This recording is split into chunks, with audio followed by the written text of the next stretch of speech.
നമ്മൾ റൂമിലിരുന്ന് രാത്രി എന്ത് കഴിക്കും എന്ന് ആലോചിച്ചപ്പോഴത്തേക്കും മുട്ട പൊരിച്ച് ചോറുണ്ടെന്ന് വിചാരിച്ച്. മുട്ട ഇല്ലാത്തതുകൊണ്ട് നമ്മൾ താഴെ ബക്കാലയിൽ പോയിട്ട് മുട്ട വാങ്ങാമെന്ന് വിചാരിച്ച് താഴോട്ട് ഇറങ്ങിയതാണ്. താഴെ ഇറങ്ങിയപ്പോൾ നല്ല ആംബിയൻസ്, നടക്കാൻ പറ്റിയ ഒരു ഇത്, ചെറിയ കാറ്റൊക്കെ ഉണ്ട്, വലിയ ചൂടില്ല. അപ്പോൾ ഒരു റൗണ്ട് ഒന്ന് നടന്നിട്ട് വരാം. നമ്മുടെ ആ സൈഡ് നല്ല രസമായിട്ട് നടക്കാൻ വേണ്ടി, റോഡ് സൈഡാണ് നമ്മൾ താമസിക്കുന്നത്. ഇവിടുന്ന് നേരെ ക്രോസ് ചെയ്ത് കഴിഞ്ഞാൽ ഒരു ബക്കാലുണ്ട്. ബക്കാലെന്ന് പറഞ്ഞാൽ നമ്മുടെ നാട്ടിലെ ചെറിയ കടകളില്ലേ, അതുപോലെ തന്നെ ഇവിടെ ബക്കാലെന്നാണ് പറയുന്നത്.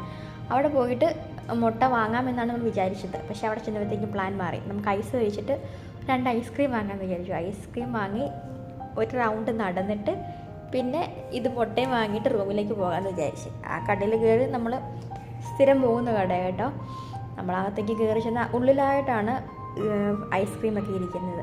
നമ്മളവിടെ നിന്ന് 2 ഐസ്ക്രീം എടുത്ത് ഈ കാണുന്ന കണ്ടോ, ഇത് നമ്മുടെ നാട്ടിൽ സിപ്പപ്പില്ലേ, സിപ്പപ്പിൻ്റെ അതേ മോഡൽ വേറൊരു സാധനം, പേരെന്താണെന്ന് എനിക്കറിഞ്ഞൂടാ, അതാണ് ആയിരിക്കുന്നത്. പിന്നെ അവിടെ നിന്ന് നമ്മൾ 2 ഐസ് വാങ്ങിച്ചിട്ട് നേരെ റോട്ടിലേക്ക് ഇറങ്ങി. ഒരു റൗണ്ട് നടന്ന് രസമുണ്ടായിരുന്നു നടക്കാൻ കേട്ടോ. രാത്രി ഇങ്ങനെ വർത്താനം പറഞ്ഞ് നടക്കാൻ വേണ്ടിയിട്ട് നല്ല രസമായിരുന്നു. അപ്പോൾ ആ ഒരു റൗണ്ട് നടന്ന് നമ്മൾ നേരെ കറങ്ങി തിരിഞ്ഞ് റൂമിലേക്ക് വന്ന് ആ സൊട്ട് വാതയ്ക്കുള്ള കടയിൽ നിന്ന് 2 മുട്ടയും വാങ്ങിച്ചിട്ട് നമ്മൾ റൂമിലേക്ക് പോകുന്നു കേട്ടോ. ഇനി റൂമിൽ ചെന്നിട്ട് ഈ മുട്ട പൊരിച്ചിട്ട് വേണം ഇനി ചോറുണ്ടിട്ട് കിടക്കാൻ വേണ്ടിയിട്ട്. അടുത്ത വീഡിയോ ആയിട്ട് നാളെ കാണാം.